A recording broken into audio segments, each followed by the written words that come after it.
O anime começa apresentando o personagem principal, o protagonista chamado Eiji Hoshimiya. E 10 anos antes do momento atual da história, o Eiji desejou com todas suas forças que o mundo inteiro fosse destruído. E a gente vê então que quando ele era mais novo, ele acabou fazendo um pedido a um ser especial. Ele não se lembrava bem de como tinha desejado aquilo, porém o que ele sabia é que depois do seu desejo, diversas pessoas de todo o mundo começaram misteriosamente a perder a sua vida e uma grande destruição começou. E depois desse incidente catastrófico, as pessoas que sobreviveram começaram a tentar reconstruir o mundo do zero. Porém, a destruição tinha sido tão grande que isso demorou tanto e até os dias de hoje haviam partes do planeta ainda destruídas. E aí a gente vê pedaços inteiros de cidades que estão levitando pelo céu. E falando sobre o céu, eles são verdes por algum motivo e também tem inundações por todo o mundo. E além de tudo isso, para deixar tudo mais bizarro, também existe agora nesse mundo seres chamados de Order. E essas criaturas misteriosas são seres mágicos que podem conceder desejos e também poderes. E sobre a destruição em todo o mundo, havia uma teoria que dizia que um dos Orders teria sido responsável por causar toda aquela destruição gigantesca. Porém, a verdade que ninguém imaginava é que quem tinha desejado a destruição do mundo era uma criança inocente. E nos dias atuais, as informações que se tem indicam que existam pelo menos 2000 Orders em todo o mundo. E o Eiji acredita com todas as suas forças que ele mesmo pode ser um Order. Ele se culpa muito pelo que aconteceu, porém no presente a gente vê que todos os eventos causados são até mesmo tema nas escolas atualmente. E nos dias de hoje, devido a todos os traumas que carregava, o Eiji não tem muitos amigos e é um cara solitário. Muitas vezes ele está entediado durante as aulas como uma pessoa normal. E um dia depois da aula ele vai visitar a sua meia-irmã chamada Sina. Ela está hospitalizada por ter uma doença misteriosa que nenhum médico conseguia curar. E depois de visitar a sua irmã, o Eiji voltava para sua casa. Essa era a rotina dele. E enquanto está caminhando pelas ruas destruídas, ele se culpa por toda a destruição que estava ali. Por mais que ele não conseguisse se lembrar claramente do seu desejo, ele se lembrava que isso envolvia sim a destruição do mundo inteiro. Porém, logo os pensamentos do protagonista são interrompidos quando de repente ele vê um grupo de pessoas desesperadas marchando em busca de Orders. E depois que toda a confusão passa, finalmente o Eiji consegue voltar para sua casa. Quando ele chega lá, ele vê uma garota flutuante com cabelos roxos e olhos em forma de cruz. O nome dessa garota misteriosa é Daisy, e embora o Eiji não saiba muito sobre ela, ele se lembrava que ela havia aparecido ali depois do dia da grande destruição. E basicamente a Daisy tem o poder de transformar qualquer desejo de alguém em um superpoder. E o Eiji tem certeza que foi ele e a Daisy que causaram toda aquela destruição juntos. Ao chegar em casa, a Daisy questiona o Eiji do porquê ele não está utilizando seus poderes. A pergunta deixa o Eiji irritado, porém a Daisy diz a ele que ele não deveria ter medo de usar os poderes, porque afinal de contas ele não se lembrava bem do que tinha desejado, então ele não precisava ter aquela culpa. E o Eiji continua confuso, porque ele ainda está certo de que ele era o culpado por tudo. E depois de dizer tais palavras, a Daisy apenas sorri e desaparece ali do nada. E aí no dia seguinte na escola, um novo aluno transferido se junta à turma. Ou melhor dizendo, uma nova aluna transferida. O nome da garota é Rin. E de cara a Rin chama a atenção do Eiji, que sempre estava desanimado, mas pela primeira vez agora estava feliz por estar na escola. Eu não sei se vocês escutaram, mas eu acabei de ouvir aqui o alarme de gado tocando. E depois de algum tempo, pouco antes de entrar, a Rin acaba conhecendo o Eiji. E ele fica surpreso e infeliz em vê-la e está animado por poder ter a chance de conversar com ela. A Rin logo diz a ele que perdeu a chave do seu apartamento. Então ela estava pensando de uma forma para chamar um chaveiro ou talvez como ela poderia entrar em casa. E como o Eiji quer muito ser prestativo para uma garota bonita, ele então se oferece para entrar. E aí no momento que o Eiji começa a tentar destrancar a porta, do nada a Rin vai e usa um taser para deixá-lo inconsciente. Ele acorda um tempo depois e a Rin então revela para ele que na verdade ela é uma assassina e que ela estava ali para tirar a vida do Eiji, que logo é revelado que ele sim foi o Order que destruiu o mundo. E a gente entende que os pais da Rin acabaram perdendo a vida durante essa destruição gigantesca. Então para ela acabar com o Eiji tinha um valor pessoal. E aí quando a Rin tá prestes a acabar com o Eiji de uma vez por todas, inconscientemente os seus poderes são ativados e acontece que ela acaba mesmo se golpeando. E a cena é tão brutal que o Eiji assiste aquilo tudo em pânico e sai fugindo dali. E logo a gente vê que agora tem helicópteros e unidades especiais que estão procurando o protagonista em outro lugar. E vemos também que membros da organização secreta que tinha enviado a Rin até ali estão desapontados por ela não ter conseguido capturar e acabar com o Eiji. E o Eiji agora tá em completo estado de choque, porque ele foi do nada de um estudante comum para um cara que tá sendo perseguido por organizações especiais e tudo mais. E sem saber o que fazer, fazer, ele liga para sua irmã que está no hospital e conversa um pouco com ela. E depois de conversar um pouco com a sua irmã no telefone, o protagonista se acalma e decide ir visitá-la na hora. E ao chegar no hospital, o Eiji estranha a cena porque está tudo vazio por ali e de repente quem aparece para recebê-lo é a Rin e alguns soldados. E o mais estranho de tudo é que depois de estar gravemente ferida, de alguma forma a Rin conseguiu se regenerar totalmente. E para piorar ainda a situação do Eiji, agora ela está mantendo a Sina como sua refém. E assim, o que a Rin tem de bonito, ela também tem de ruindade, porque logo ela acerta a Sina bem na frente do Eiji. E depois de deixar o protagonista ainda mais desesperado, a Rin então pede para ele encontrá-la em outro local. Porém, o Eiji acaba perdendo o controle e quando ele acorda, agora ele está em um estacionamento onde a Daisy aparece. E mais uma vez ela tenta fazer com que ele se lembre do seu verdadeiro desejo. Nessa hora então, o Eiji finalmente se lembra do seu desejo. Ele não tinha desejado a destruição do mundo. Ele na verdade havia desejado a dominação do mundo. Basicamente como se ele fosse o líder supremo de todo o mundo. E após ele se lembrar daquilo, a Rin chega ali disparando uma quantidade absurda de tiros contra ele. Só que dessa vez nada acontece, então a Rin começa a curar a Sina sem querer. E ela não entende porque está fazendo aquilo mesmo contra sua vontade. E aí o protagonista então começa a descobrir sobre o seu poder dominador vinculativo, que basicamente é um poder que cria um domínio no qual o Eiji consegue controlar e governar qualquer coisa. Ou seja, qualquer pessoa pega no domínio do Eiji se submete à sua vontade. Esse era o desejo da tal dominação mundial que a Daisy queria que ele se recordasse. E depois de usar o seu novo poder para assumir o controle dos soldados, o Eiji então vai em direção a Rin. E ela começa a se lembrar dos seus pais perdendo a vida em um incêndio gigantesco anos antes. E ela também se lembra de quando ganhou o poder de curar a si mesma e as outras pessoas ao seu redor. A cena então volta para o presente e o Eiji assume logo o controle sobre a Rin e a submete sob a sua vontade. Agora ela não tem mais permissão para atacar nem o Eiji nem a sua irmã. E por mais que isso deixe a Rin bastante nervosa, ela não pode contestar a vontade do Eiji. E aí de repente, enquanto eles estão ali, chega um novo tenente. O cara se chama Abraham Louis Frank, olha o nome chique. E bom, ele também tem um order e também tem o poder do tempo. E ele acabou sendo mais rápido e utilizou o seu poder para quebrar a cabeça do Eiji no chão. E após isso o Eiji acaba sendo capturado e ele acorda então amarrado em uma cela. Porém logo a Rin aparece por ali e começa a desamarrá-lo. E ela explica pro protagonista que agora que ele foi capturado, ele está sob a base da organização chamada Dazefo. A grande questão é que a Rin ainda está sob as ordens do protagonista, então ela não pode feri-lo. E além disso, ela quer libertá-lo para que ele não seja morto por outra pessoa. E ela quer fazer isso porque no final das contas quem quer acabar com o Eiji é ela mesma, entende? Tanto que após ter ajudado o protagonista a sair de dentro de sua cela, ela mais uma vez tenta acabar com ele, porém ela faz isso tentando acertá-lo de rebote com sua bala, como se isso de alguma forma pudesse burlar o poder do Eiji para que ela pudesse então acertá-lo. Só que quando ela faz isso, além de não dar certo, ela acaba acertando ela mesma. E se ela não tivesse um poder de regeneração tão incrível, ela teria acabado com ela mesma ali. E depois de se regenerar, ela garante que vai chegar o dia que ela mesma vai acabar com o Eiji. E depois de algum tempo correndo, eles conseguem descobrir onde a Sina está presa, então o Eiji vai lá para salvá-la. Durante o caminho, ele e a Rin vão acabando com diversos soldados, porém quando eles chegam na sala onde a Sina está localizada, eles encontram lá o tal do Louis Frank. E ele está ali de guarda enquanto a Sina está levitando em uma câmera especial. E nesse momento a Rin avisa o Eiji que a habilidade do Louis Frank era controlar o tempo. O Eiji tenta então usar 3 granadas para confundir o Frank. Porém a luta deles é interrompida quando vários ordens começam a chegar e param a batalha. Neste momento algo bizarro acontece, porque os ordens que chegaram ali começam a aplaudir e venerar o Eiji. E eles logo se apresentam como o grupo dos 10 Dazefo. E aí o líder do grupo, chamado Hiragi, explica que a sua missão nunca foi prejudicar o Eiji. A verdadeira missão dele na verdade era fazer com que ele liderasse o Japão. Isso porque desde a grande destruição 10 anos antes, o governo japonês não tinha sido capaz de reestruturar as coisas. Porém com a habilidade do Eiji de controle absoluto, basicamente ele conseguiria fazer o que ele quisesse e melhorar tudo pra todos. E por mais que as palavras do Hiragi façam bastante sentido, por algum motivo parece que ele tem um plano secreto também. Porém o Eiji acaba não percebendo isso, então ele só aceita ser o novo governante do Japão. Isso porque em troca o grupo Dazefo promete que vai encontrar uma cura para a doença da Sina. Então as coisas acabaram bem pro Eiji, que do nada era um estudante comum e agora se tornou um governante. Eu acho que isso é uma das melhores promoções que qualquer pessoa pode receber. E quem acabou não se dando bem nessa história toda foi a Rin, porque depois de ter falhado em derrotar o Eiji, ela ainda ajudou ele a fugir da cela e tentou escapar com ele. Então no final das contas ela errou 2 vezes e acabou sendo presa por um tempo só pra pensar. E realmente a punição dela foi rápida e logo ela foi libertada. O Eiji, por outro lado, está desconfortável com a sua nova posição de líder. Porém, para salvar Sina e ajudar o mundo, ele concordou com isso do mesmo jeito. E agora ele tá ali do nada em uma reunião com os 10 da Zefu e lá ele descobre que a sua próxima missão vai ser conquistar Yamaguchi. E como se essa missão já não fosse complicada o suficiente, o Eiji ainda fica sabendo que ele vai ter que estar na linha de frente na batalha. Sendo assim, ele decide que o melhor que ele pode fazer é bolar a sua própria estratégia para o conflito. E aí a gente conhece Kunomari, que é uma garota de óculos que é a principal estrategista do grupo. E logo o Eiji usa seus poderes sobre ela para pedir que ela não interferisse na estratégia dele. E após a reunião, um dos 10 membros dá uma arma especial ao Eiji. E assim, mais tarde naquele dia, o grupo da Zefu então inicia uma transmissão com o primeiro-ministro do Japão. E essa transmissão é vista ao vivo em todas as telas do Japão, simplesmente. E aí nesse momento, quando tá todo mundo vendo o que tá acontecendo, basicamente o primeiro-ministro acusa o Eiji de ter controlado a organização da Zefu. E eles acusam o Eiji de também estar conspirando para derrubar o próprio governo. E a coisa fica ainda mais bizarra quando de repente o primeiro-ministro mostra vários reféns que são familiares do grupo. E bom, como eu falei, isso estava sendo exibido em todas as telas do Japão e mesmo assim o cara começou a executar todos os reféns para todo mundo ver. Isso deixou todo mundo desestabilizado, o próprio Eiji não sabia o que fazer, mas ele precisou agir rápido. E o garoto então nesse momento aceita a alcunha de vilão que o primeiro-ministro estava colocando sobre ele, e para mostrar o quão perigoso ele realmente era, o Eiji então começou a disparar contra os próprios membros do grupo da Zefu. E ele fez isso na maldade, na intenção de eliminar cada um deles com os tiros para mostrar pro primeiro-ministro que ele era muito mais louco do que ele. E dessa vez o protagonista foi genial, porque o primeiro-ministro não entendeu o que estava acontecendo. E logo a transmissão terminou e é revelado então que o Eiji tinha usado seu poder para falsificar todos os tiros. E a verdade era que todos os seus aliados ainda estavam vivos. Ele apenas tinha feito toda aquela encenação para impedir que os reféns fossem realmente mortos. De verdade, o cara realmente foi genial nessa daqui, vai. E depois de tudo, o Eiji, a Rin e alguns soldados então atravessam um túnel para tentar chegar a Yamaguchi. O problema é que enquanto eles estão no caminho, o túnel logo começa a desabar, então eles precisam correr. E nos últimos momentos aparece ali uma garota que tinha dado a arma para o Eiji, o nome dela é Io. A Io também faz parte da elite dos 10 da Zefu e o poder dela é simplesmente ver o futuro. E por conta desse poder ela conseguiu salvar o Eiji e a Rin durante o desabamento do túnel. E o Eiji então percebe que a Io usa uma bandana de coelho estranha. Porém, quando ele tenta tocar a faixa, a Io logo voa para longe. E ela diz a ele que se alguém tocar na faixa dela, ela vai acabar ficando grávida. Eu não entendi, não sabia que era assim que se fazia bebês, mas é isso que ela fala pro protagonista. Enfim, logo pra piorar toda a situação, a Rin é atacada pela governante de Yamaguchi, que é uma garota de cabelos brancos que é uma Order que tem o poder de manipular as pedras. O Eiji e a Io então vão até a Rin para tentar ajudá-la, porém durante o caminho a Io descobre que tá grávida e começa a dar à luz. Pois é, meu querido otaku, se você achou que não tinha como ficar mais estranho esse papo da bandana, agora prepare-se porque ficou. Obviamente isso deixou o Eiji muito confuso e assustado, ele até tentou pedir reforços, mas ninguém atendeu do outro lado. A situação tá confusa, mas logo o inimigo revela pra Rin que a Io tinha ordenado que um míssil nuclear atingisse o Eiji,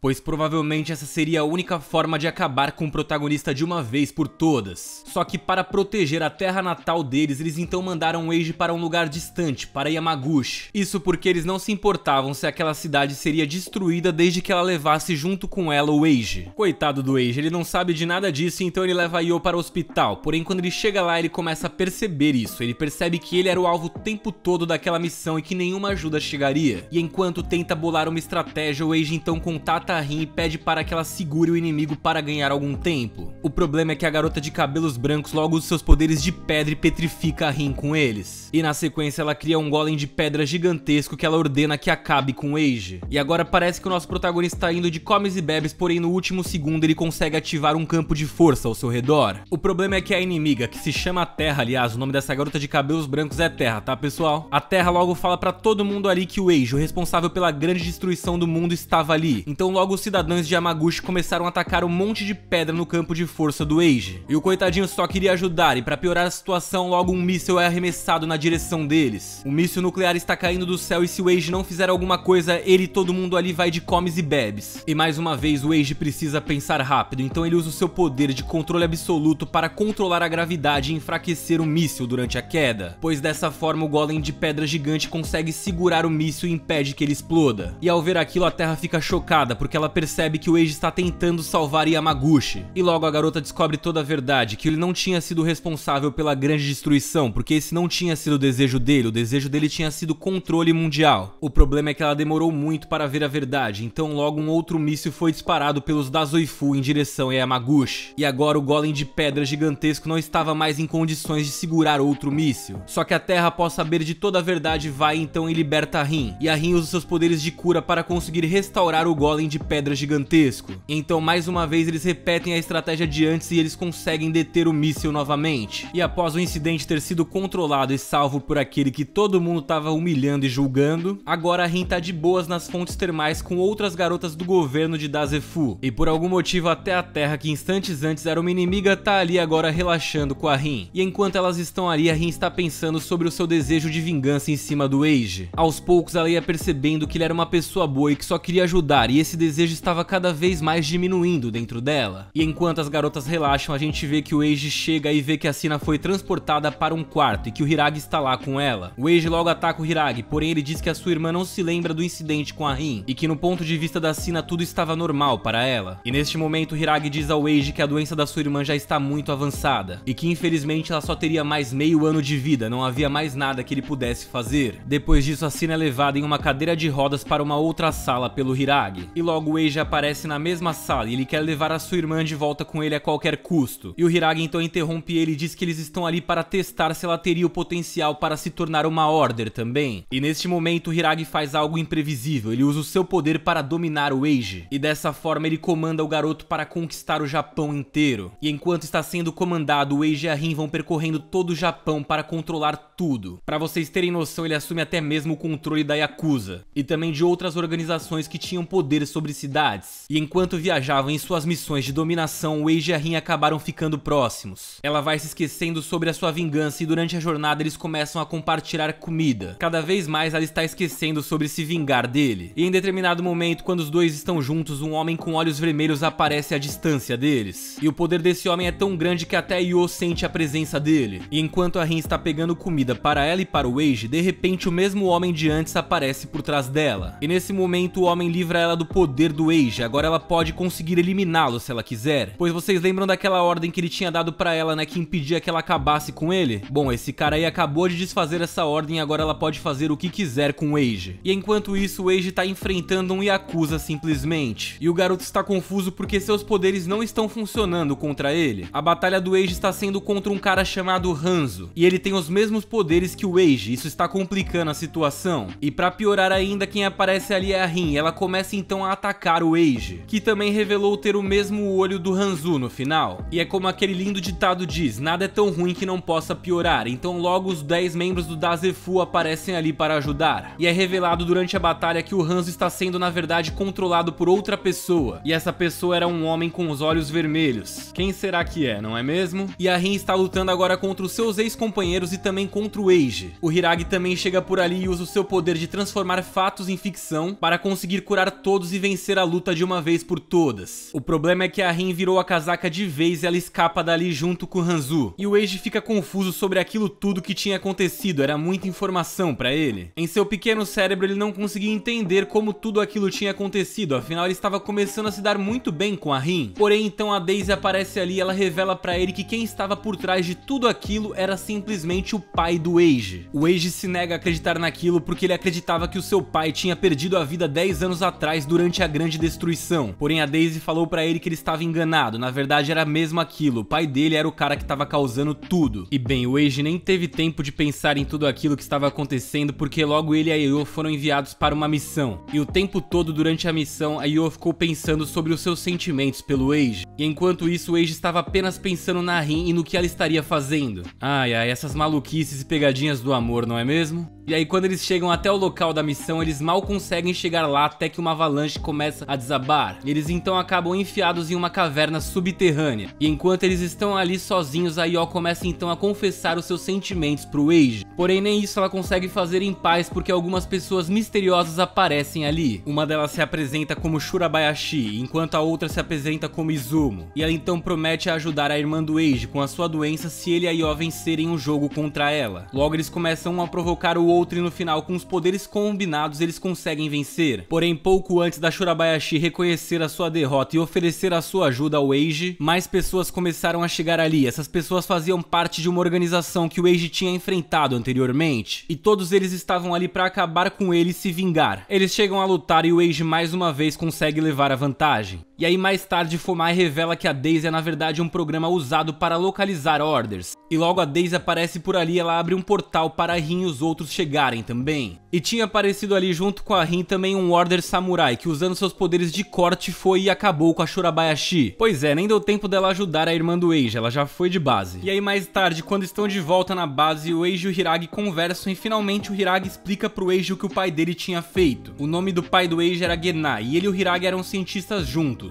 E o trabalho deles consistia em uma pesquisa que exigia transformar desejos em poderes. E o Genai sempre foi um bom homem, até que um dia ele mudou de repente. Ele criou um programa chamado Daisy que tinha a capacidade de transformar os desejos em poderes. E isso era o que eles sempre quiseram fazer com a pesquisa deles, então o sucesso deveria ser algo bom. Porém, depois de conseguir o que queria, o Genai então acabou com todos que trabalhavam no laboratório e traiu o Hiragi. E o Eiji escutou aquilo sem conseguir acreditar no que ele estava ouvindo. E logo, para piorar toda a situação, a Rin e o Hanzo logo sequestram a Sina e o Eiji vai atrás deles, mas ele não consegue alcançá-los. E aí mais tarde ele sai em uma jornada com Sundin para encontrar a sua irmã. Neste momento é revelado que o Genai, o pai do Eiji, deseja simplesmente fazer a segunda maior destruição novamente. E a Sina decide que vai confrontar o seu pai para tentar detê-lo. E a Sina está ali com a Rin, elas então saem juntas para comer antes da reunião que terão. E enquanto elas comem, elas vão criando aos poucos um laço de amizade. E a Rin então aproveitou que elas estavam juntas e começou a preparar a Sina para o encontro que ela teria com o seu pai. Porém, quando chega o momento dela se encontrar com o seu pai, quando ela vai encontrar com um homem, ela não consegue reconhecê-lo. Ele estava muito diferente do que ela se lembrava e ela não reconhecia ele como seu pai. Porém, o fato é que ele tinha o mesmo poder do Eiji, então ele logo abraçou a garota e deu a ela uma ordem. E a ordem que ele deu a Sina foi praticamente para colocá-la contra o seu irmão. E aí o Genai então usa a imagem da Sina para anunciar ao mundo que o Eiji era mau e que ele precisava ser detido. E depois de usar a garota como ele queria, ele então pega ela e vai levando ela embora. O Eiji chega ao prédio bem nesse momento, enquanto a Rin e o Louis Frank agora tentam impedir o Genai. Os dois estão arrependidos e perceberam que ele era o verdadeiro mal, mas eles acabam sendo derrotados. Na sequência, o Eiji chega por ali e ele também tenta salvar a Sina. E aí, de repente, um golpe de espada gigante é lançado contra o prédio. Neste momento, o Eiji tem o seu braço e a sua perna cortados. E o impacto foi tão brutal que as pessoas que estavam no prédio acabaram todas perdendo a vida por conta da destruição. E o Genai diz para o Eiji que ele usará a Sina mais uma vez para iniciar uma grande destruição. E ele diz que o Eiji também tem um grande papel a desempenhar nisso tudo. E assim, pouco antes de partir, o Eiji ativa os seus poderes e começa a se regenerar, o que deixa o Genai realmente impressionado com os poderes do garoto. E mais tarde naquele dia, as notícias todas culpam o Eiji por todas as mortes que tinham acontecido. E parece que o Eiji está monitorando os sentimentos das pessoas enquanto o ódio se espalha. E aí, novamente, quando o dia passa, o Eiji agora acorda em um laboratório com a Io ao seu lado. Ela tenta se aproximar dele para conseguir seduzi-lo, mas ele resiste aos encantos dela. E ele faz isso porque ele está priorizando a coisa mais importante para ele, que era salvar a sua irmã. Afinal de contas, ela era a única família que ele ainda tinha. E o Eiji então explica para Io que o Genai não era o seu pai de verdade.